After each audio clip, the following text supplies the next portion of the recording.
Welcome to Mindset and Stone podcasts, where we dive deep into the most compelling books on the shelf. Join hosts Dave and Poppy as they uncover the stories, themes, and ideas that shape our understanding and inspire curiosity. Get ready to explore the big ideas that leave a lasting impact. Let's get started. Welcome to the Mindset and Stone podcast. Today, we're plunging into a philosophy that is really reshaping how people view personal accountability, purpose, and passion. We are exploring the concept of radical self-ownership, and it's all rooted in the words of a really inspiring figure who built this massive, successful platform founded on kindness, food, and just absolute authenticity. That's right. And the source material for this deep dive comes from the book Feeding the Soul. And it's so much more than a memoir. It's really a powerful declaration on how to live with, an abundance of love, joy, and freedom. This entire analysis is designed specifically for you, the listener, who seeks knowledge quickly but also thoroughly. We want to help you translate this deep wisdom into practical, actionable insight. Okay, so let's unpack this central idea. Our mission is to distill the core philosophy behind that declarative statement, because it's my business. We want to identify the most powerful mindset shifts that allow someone to transform years of pain. Things like severe depression, chronic migraines, anxiety, and just crippling financial hardship, and turn all of that into a foundation for radical success. Exactly. The author is so transparent that what people see today is the fruit, but her journey was rooted in darkness. The book is her comprehensive How I Got Over story. It doesn't just promise that life experiences won't define your future.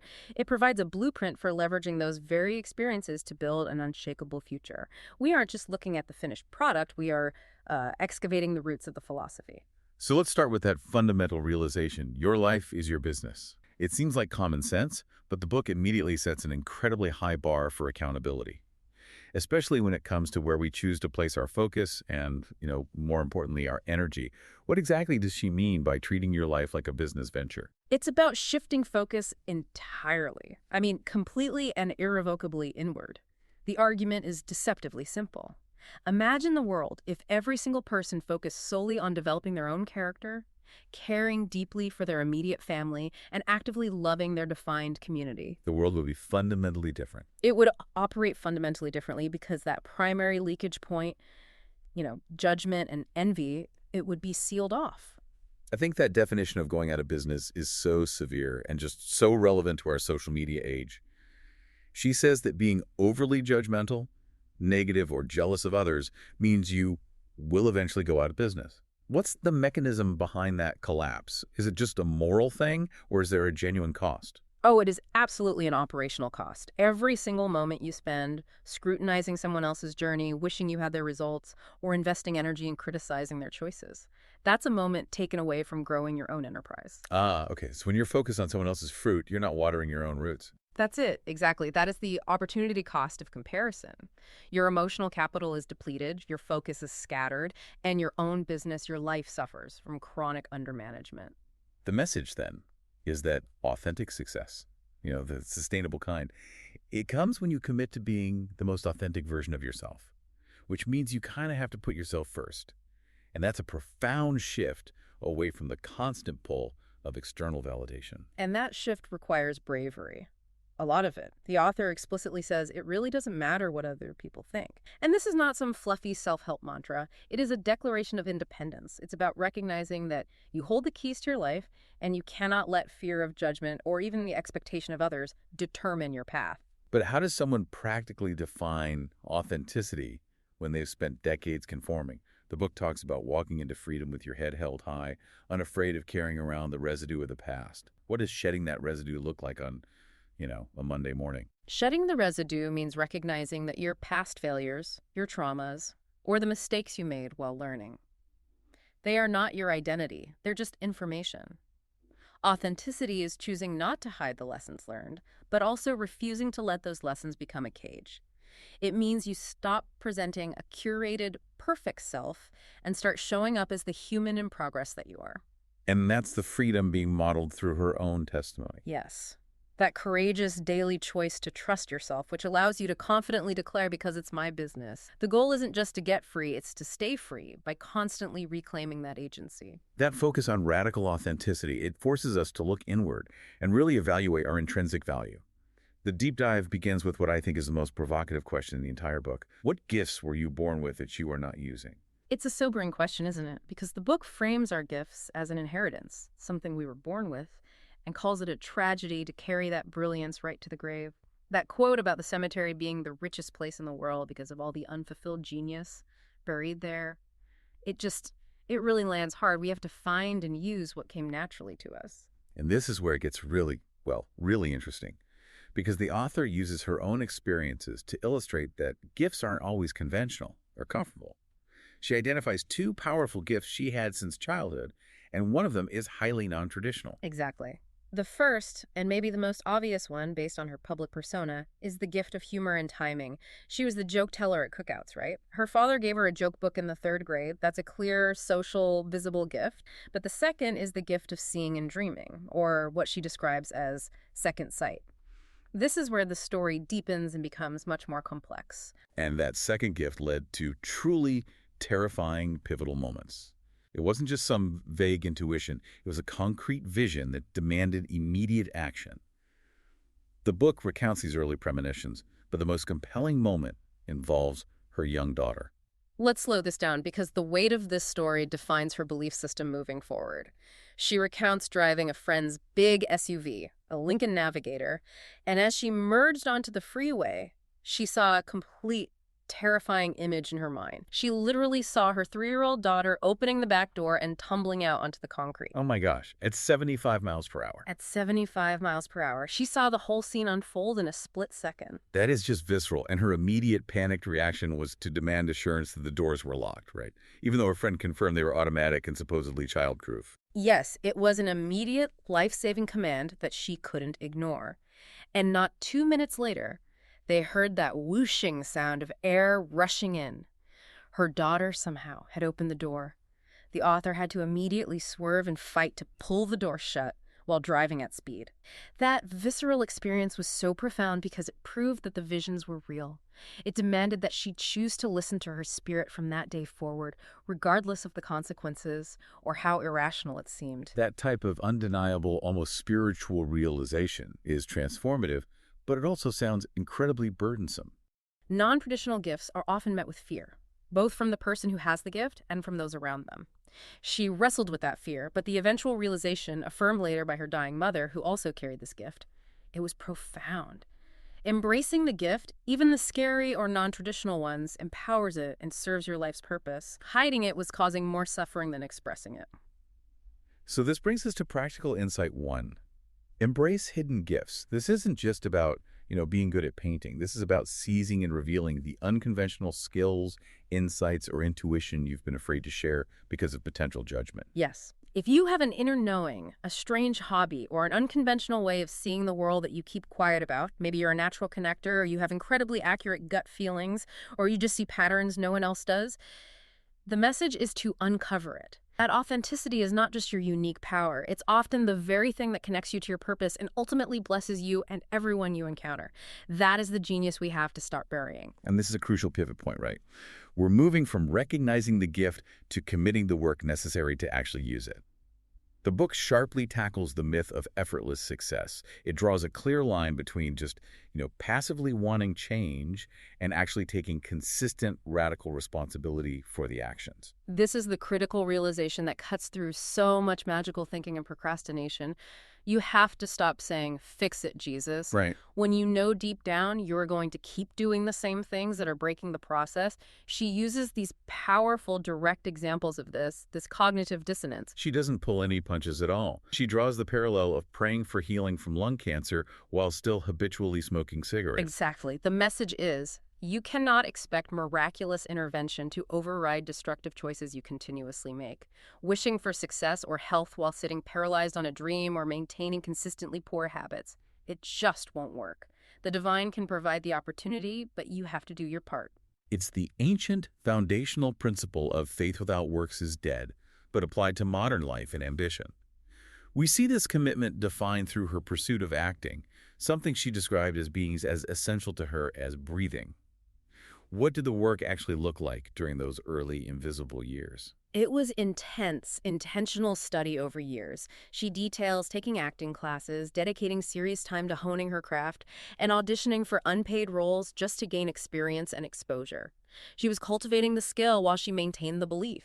She had the faith that her moment would come, but she worked relentlessly while she waited. And that commitment is the engine that drives that 23-year overnight success story. That's it. That concept of working while you wait is given even more clarity through the 2008 Vision Board story. She achieved those specific material goals, a brand new Mercedes and a house, but recognized she wasn't truly prepared to sustain that success. So it's a difference between just getting things and being prepared to actually manage them. Absolutely. That realization led her to change her whole approach to manifesting. She learned to pray. Lord, prepare me for what it is I think I want. Prepare me for the blessings so I will know how to keep them. This is a huge shift from demanding the result to requesting the readiness. It recognizes that the greatest blessing can become the greatest burden if you lack the character or infrastructure to handle it. This philosophy of enduring commitment isn't just personal either, it's generational.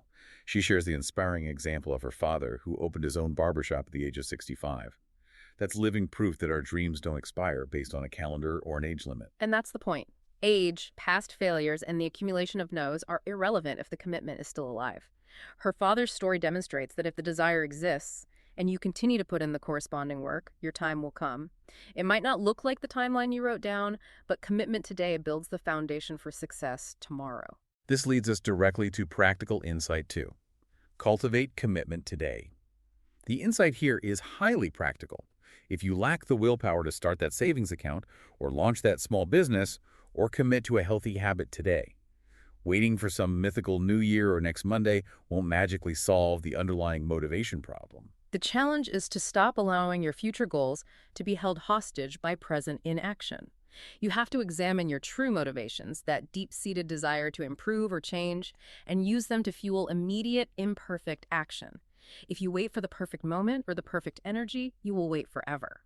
The commitment has to be sustained by daily work, not just sporadic bursts of inspiration. Okay, moving deeper into self-ownership, the book confronts what are probably the two hardest truths about personal growth: separation and nonconformity. These are the principles that often cause the most friction in our relationships. First, everyone can't go.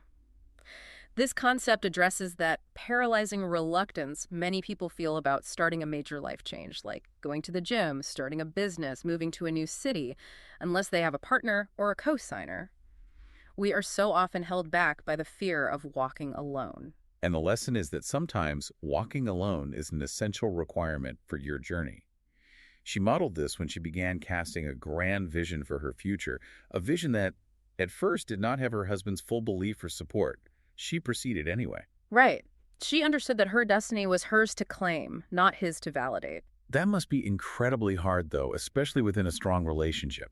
How do you deal with that emotional pressure from loved ones? The relief, she explains, is found in this realization. They don't get it because God didn't give it to them. Your dream is your personal prescription, designed solely for you, the dreamer. She uses the perfect metaphor of prescribed glasses. I love this metaphor. It's so good, right? If you try to give your thick-lensed, custom-made glasses to someone else, they can't see through them. They'll just complain. It's blurry. The vision is particular to you, and you shouldn't expect others to see the world through your unique lens. That makes profound sense. It removes the pressure to convince everyone. This becomes practical insight 3. Embrace the personal prescription. Stop trying to force others to understand or validate your specific, unique vision, whether it's a business idea or a personal lifestyle change. Precisely. Your job is to go about your business, making that vision manifest. And the beauty of this is that validation eventually arrives naturally. As the book states, once they see your manifestation, the fruit of your labor, the non-believers become dreamers too, because they realize it's possible. You don't need their permission. You need your action. I want to challenge this point a little bit, though. When we talk about radical self-ownership, the next core idea is that "I changed my mind" is a complete sentence. While that's radically liberating, is the author suggesting zero communication or consideration for others? When is that principle truly justifiable? That's a crucial nuance. She isn't advocating for callousness or isolation. She's advocating for agency and the right to evolve. The principle is that you don't have to be bound by traditions, expectations, or paths chosen years ago just because that's how mom and daddy did it or because you fear the response. It's about defining yourself for yourself and recognizing that growth necessitates change. The example she uses, redefining her relationship with mandatory Sunday church attendance, is a powerful illustration of this, setting aside traditions that no longer serve personal belief or spiritual needs. Yes. She honors the foundational traditions of faith, but she realized that forcing religion on her children was often counterproductive. It was turning them off rather than drawing them in. The decision to redefine family standards, to change her mind about a deeply ingrained tradition, is incredibly liberating. It shows the strength required to honor personal growth over societal expectation or inherited guilt. And this naturally leads directly to the importance of self-care and boundaries. She recounts the intense, visceral guilt she felt when she wanted to take a Monday night acting class in Los Angeles, fearing she'd be neglecting her husband and her 4-year-old daughter. That guilt is a universal feeling, especially for mothers and caregivers. She worried about not being home to cook dinner or put her daughter to bed. But here's the breakthrough. That fear was her first mistake, she realized. She had moved across the country to pursue her dream, and sacrificing the pursuit of that dream was sacrificing herself. So what was the psychological shift that allowed her to make that choice? What was the core realization that shattered that guilt? The realization was that prioritizing self-development, especially the pursuit of her purpose, was not selfish. It was necessary maintenance. She had to set boundaries, manage the guilt that was lurking around her heart, and trust that her spouse and children would adjust. Her husband could fix something, or they could eat leftovers. The foundational truth was they were not going to starve, and her self-worth was not solely defined by providing every meal or bedtime tuck-in. This brings us to practical insight 4. Fill your own cup first. And this has to be internalized as a responsible action, not a luxury. It is absolutely necessary maintenance. Setting boundaries and prioritizing your time ensures that when you do pour into others, it's coming from a place of abundance and joy, not depletion and resentment. If you don't refill, you will eventually burn out, and then you have nothing left to give anyway. Self-care fuels sustained giving. Okay, moving into the concept of freedom, the book beautifully connects everyday life experiences with major foundational life lessons. The concept that everyday living might be your launching provides such powerful validation for everyone out there who feels like they lack formal credentials. It means that life itself gives you a master's or doctorate degree that is completely transferable. She points out how her 20 years of cooking for her family led directly to her career as a viral influencer and entrepreneur. The skills weren't just about recipes, they were about timing, management, and resourcefulness. And even her corporate life played a role. Her job at APAC, managing UPS customer service, taught her business logistics, communication, and empathy skills she now uses to run her rapidly expanding empire. It's proof that no experience is wasted. She argues that even fundamental parenting skills like teaching discipline or the sheer grit it takes to change a diaper under duress develop the discipline, endurance, and systems management you need for success in any other area of life. We often dismiss the knowledge we gain from simply living. Another key to achieving radical freedom is dealing honestly and completely with inner burdens. The book makes a stark, profound link. Secrets and unresolved anger don't just affect your mind. They fester into physical illness. She links them directly to tumors, anxiety, and depression. They make you physically sick. This connection between unreleased trauma and physical manifestation is incredibly raw in the book, and it's given a sharp, undeniable focus through a personal experience. She recounts receiving a friend request on social media from her rapist nearly 25 years after the trauma. That moment must have been devastating, a complete shock to her system. It was a powerful trigger. Seeing his name caused her to freeze, become nauseous, and lose her breath. This moment was the final catalyst leading to a clear internal message. Your secrets are making you sick. She realized her secret, the stored pain and unresolved anger, was holding her hostage, literally blocking her body's healing and freedom. The ultimate action she took was sharing the story publicly, releasing the burden and the power it held over her. This intensity informs practical insight 5. Practice forgiveness for freedom. And here we need to draw a crucial distinction, as the book does. What is forgiveness and what is it not? This nuance is critical. Forgiveness in this context is strictly an internal mechanism. It is for you to reclaim your power from the situation or the person who harmed you. It does not mean reconciling, it does not mean letting the perpetrator off the hook morally, and it certainly doesn't require giving them a getaway free card. It is solely the ticket to your personal freedom and your own healing process, allowing you to move forward unburdened by the debt of anger. Moving from emotional debt to literal and spiritual housekeeping. The metaphor of cleaning house offers another powerful step toward freedom and readiness. We're talking about the childhood anecdote of dusting around her mother's 237 decorative bells. This is a phenomenal analogy for superficial self-help. She recounts that one Saturday, rushing to go outside and play, she dusted around the bells, leaving perfect rings of dust underneath. She also stuffed clothes and toys under her bed, making the room look clean from a distance. And, of course, her parents caught her. When she picked up one of the bells, the ring of dust was undeniable evidence of her laziness. Then her father lifted her bed, revealing all the dirt she had hidden. The powerful analogy is instantly clear. The analogy is that you can make your life look perfectly clean and successful on the surface. You can curate a perfect feed, maintain a perfect facade. But if someone looks closely, or if life requires you to move those bells, they will see the dirt you stuffed under the bed.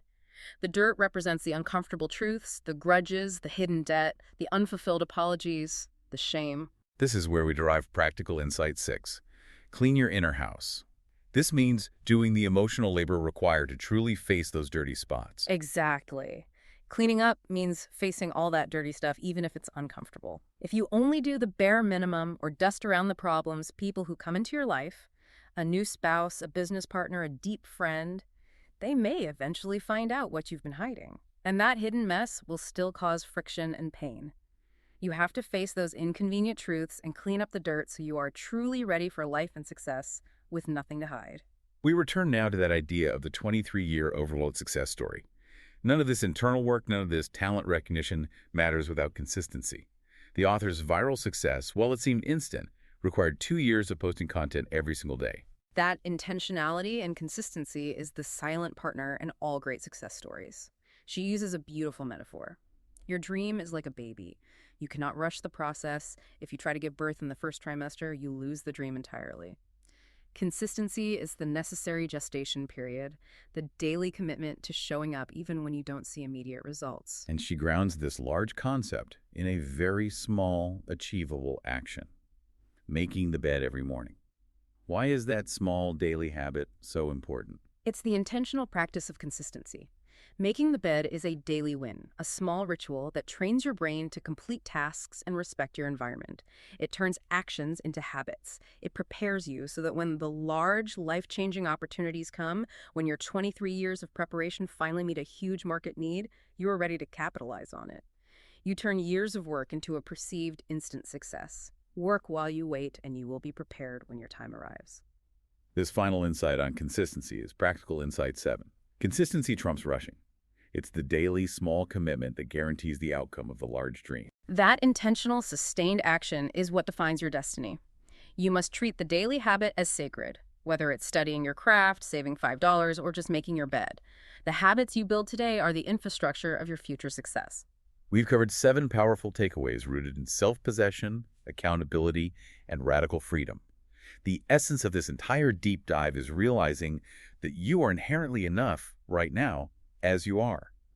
The work is simply uncovering that truth. It's about letting go of fear, the fear of non-traditional paths, the fear of solitude, and especially the fear of what others might think. Whether it's embracing a terrifying spiritual gift, letting go of a toxic family tradition, or simply declaring, "I changed my mind," you owe yourself the freedom to be. The book provides one beautiful final lesson for applying the mind your business philosophy to external situations, demonstrating radical empathy. It's the story of her son Queston's motor tics. This is such a powerful application of the core philosophy. When her son began exhibiting motor tics, the doctor's advice was incredibly simple yet profound. The doctor explained that these tics were often more distressing to the parents than the child, and the best course of action was to ignore them entirely unless they were causing harm. That is the ultimate test of mind your business. Sometimes the most loving and supportive action you can take is to step back, observe, and deliberately choose not to intervene or bring attention to a difference you notice in someone else. You focus instead on loving them, affirming them, and allowing them to be just as they are. Bringing attention to a difference might destroy their confidence and cause far more harm than good. So, what does this all mean for you, the listener? Let the life lessons you have acquired, the degree you earned just by living and overcoming your hardships, propel you into your destiny. Don't wait for permission or a perfect start date. You have the tools right now. Final thought and listener challenge. The author asks us to work on our dash, that essential line between the year of our birth and year of our death. Our challenge to you this week is to embody this philosophy of self-ownership by identifying and completing one task you've been actively avoiding out of fear, guilt, or the perceived need for a partner or co-signer. Go do that thing. Make that change. Start that savings account. Have that difficult conversation. You are prepared and you are ready. Never apologize for choosing your freedom. We hope you're leaving with fresh insights and a spark of inspiration. Remember to subscribe, leave a review, and check back for more episodes as we dive into new worlds of thought, one book at a time. Until then, keep your mind set in stone and your curiosity open. This has been a Big L Riz Media podcast, where big ideas meet lasting impressions.